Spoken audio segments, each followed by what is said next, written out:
Today we're going to be making sourdough overnight bread.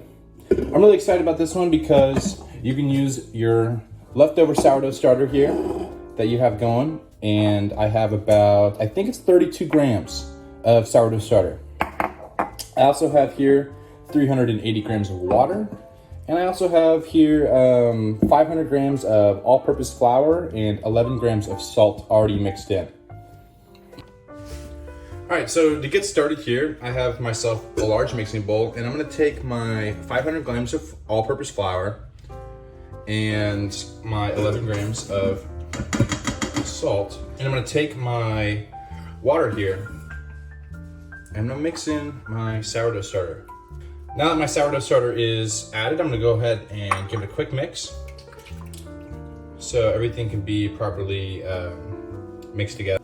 And I'm gonna go ahead and take this mixture and I'm gonna add it into my flour mixture. Now that everything is mixed together in our large bowl, I'm just gonna go ahead and get my hands dirty and go mix it around. I'm gonna do the pinch method, try to get everything well incorporated. I'll just be folding it over itself.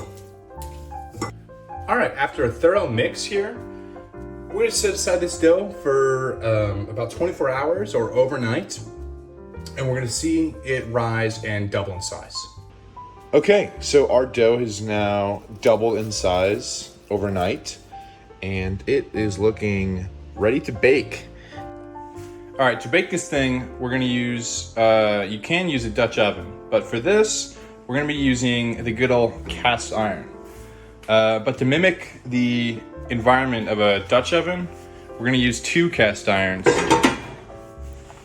but on top of each other.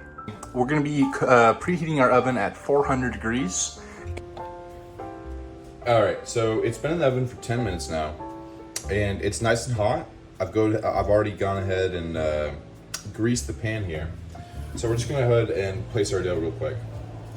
So I'm just gonna, after I've shaped it, kind of got some air bubbles in there, I'm just gonna go ahead and scrape it off all the walls. I'm gonna dump it right in here. Okay. All right, so now we're gonna place our dough in the oven. And then I'm also gonna top it with the other cast iron that's also been preheating. There you go. All right, so after about 30 minutes, we're gonna go ahead and take the lid off of our loaf of bread. And we're gonna leave it in there for another 10 minutes. Okay, so it's been about 10 minutes uncovered, and it's looking nice, and it's a little golden. It's got a good crust underneath, and the smell on this thing is incredible. I mean, you can smell that sourdough flavor just coming off of this thing. And so I'm gonna let this sit here for probably an hour or 2, maybe less, and at least until it cools down significantly.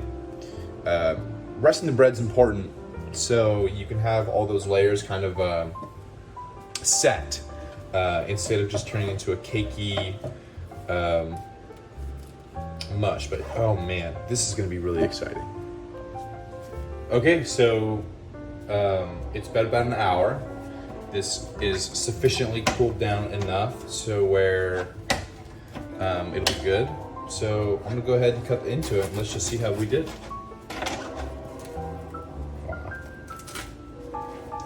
Just wow.